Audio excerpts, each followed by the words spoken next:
if they ever get tired of your face. Do you think they ever do? I never do. I think you have a wonderful face. I do. I think you have a wonderful face.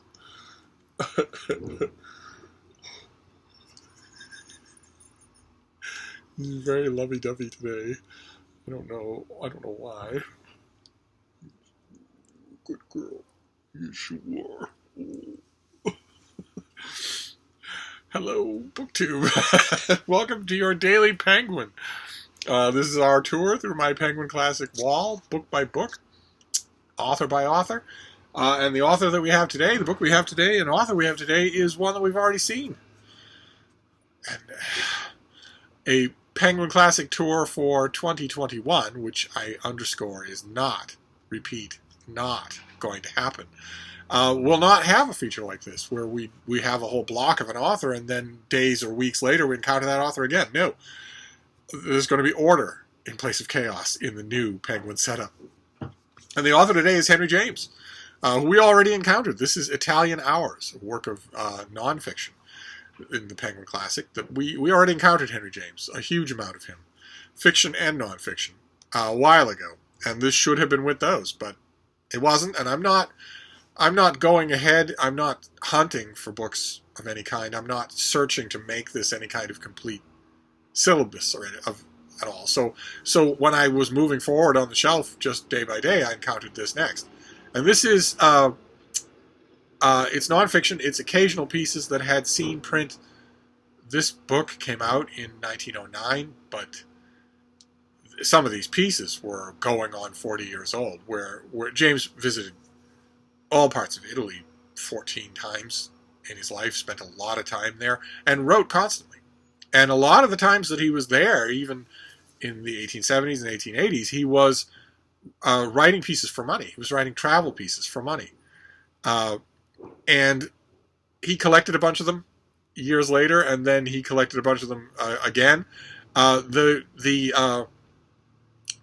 then 1909 saw the actual volume called Italian Hours. Sort of English Hours had already appeared. It was already a modest hit. Fans really liked it. I really liked the English Hours. And this book, it has the major flaw that all Henry James books have, which is that they were written by Henry James. That's the main problem with all of them. And in 1909, 1908, 1909, Henry James got the horrific idea of going back to everything he'd ever written and doing authorized versions with new prefaces and a ton of revisions. And we're talking, in this case, essays about Venice or the Veneto or Ravenna or wherever, essays that were, in some cases, decades old. And he didn't just brush up things here and there. A lot of those essays, you have to remember what the time was like. There was no internet, of course. So if you were writing an article for the Atlantic on the lagoons of Venice or on the state of the peasantry or whatever, you couldn't see it through the press. You had to send it off to Boston and hope for the best. Hope that egregious errors weren't introduced into it by the typesetters or by your editor or whoever. That kind of emendation I can understand down the line. I can understand if you're Henry James or anybody, you get a chance to make a book out of those articles, you're going to want to fix them up a little. But he didn't do just that, of course, with this or with anything else. He didn't do just that. Instead, he went at them very much with a kind of preening, egotistical posterity in mind and did significant changes to them. And, it's up to you whether or not you think those changes improve. But we're not talking about a draft here that had sat in a writing desk for 30 years. And we're not talking about something that where these pieces, it was the very first time that Henry James had a chance to do anything to clean them up. He had already cleaned them up many times. This was a rewrite, a substantial rewrite. And I maintain that the author doesn't get to do that.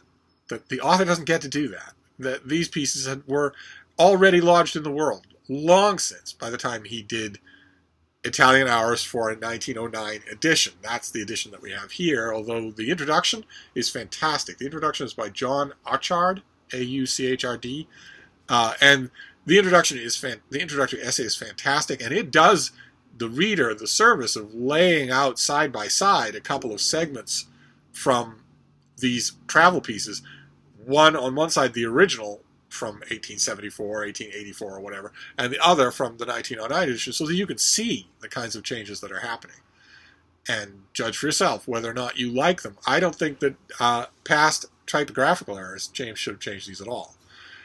But one way or another, they are fascinating. He wasn't a first-rate travel writer, but he's a first-rate feeler. He's a first-rate feeler.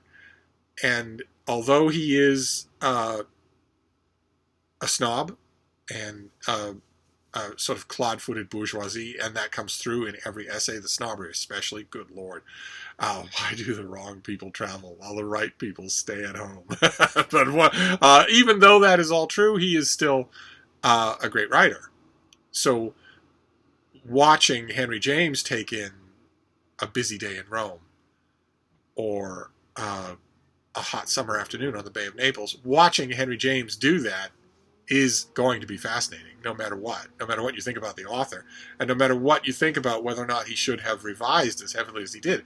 It's still going to be fascinating to do, and it is. The Italian Hours is fascinating. I don't know if I remember if I have English Hours in a Penguin Classic. I have them both in illustrated hardcovers, which is the form that I prefer. But I don't think those illustrated hardcovers are in this room, and they should be. One way or another, it's a mess. In other words, it's a mess, and that mess is being laid bare by your Daily Penguin. But your Daily Penguin for today is a recommend. As a beautifully written, masterful portrait of an Italy that no longer exists, Italian Hours is an absolute classic. I don't know how much of an audience that implies. I don't know how many people are interested in reading travel guides to places that have drastically changed. That surely is a small niche. Travel writing about places as they exist now, maybe that I would understand would have a bigger draw to it, but that's not this in any way. So aside from the raw physical features, and even there, James, for instance, was in many cases seeing a Venice that was drastically different, grubbier, filthier, things falling apart, palazzos falling apart. Before a massive amount of tourist money started being pumped into that city and every other Italian city. And that kind of nostalgia is another reason why I would prefer that James had left these pieces alone. Because the original pieces don't truck much in that kind of nostalgia. They do a little because Henry James was nostalgic. As one friend of his put it, he was nostalgic for the womb when he was but a toddler. And stayed that way for the rest of his life. Always harking back wistfully to something that was beautiful and long gone. That element is there a little in the original forms of these essays, but it's larded all over them like icing on a cake in the 1909 version. Of course it is, because it's Henry James was getting older. I mean, he solely existed, eat and breathe nostalgia and wistful melancholy by then. So you're going to get a lot of that in this book about how things aren't what they used to be. To which I would give my standard response. From the miniseries, I, Claudius. The theater isn't what it used to be. No, it isn't. You know what else? It never was. That'd be my argument here, is that there were plenty of people in the ramshackle Italy that James first chronicled who were nostalgic for their own vanished Italy. So you have to take that with a grain of salt. There's also nothing new here in terms of observations about what an Italian campo is like, what an Italian noon is like, what Italian cats in the sun are like at public fountains or whatnot. There's nothing new here. There's nothing hadn't been written before. James cribbed a lot of that from earlier writers. It's a standard thing that writers, especially about Italy, are not saying anything new. It was a generation after Henry James that Mary McCarthy wrote a whole book about Venice specifically based on the idea that you can't write anything new about Venice, and yet there was her book. But you have to take that in your stride and just concentrate instead of originality of thought on how well it's done. And this is done really well. So a Penguin volume to have, a Penguin volume to recommend, a Penguin volume that should definitely be with the other Henry James volumes. I'll get to that. And we'll see what we encounter tomorrow. If it's another Henry James wandering around lonely as a cloud, I don't know what I'm going to do. But I will wrap this up for now. I will see you then. Thank you, BookTube.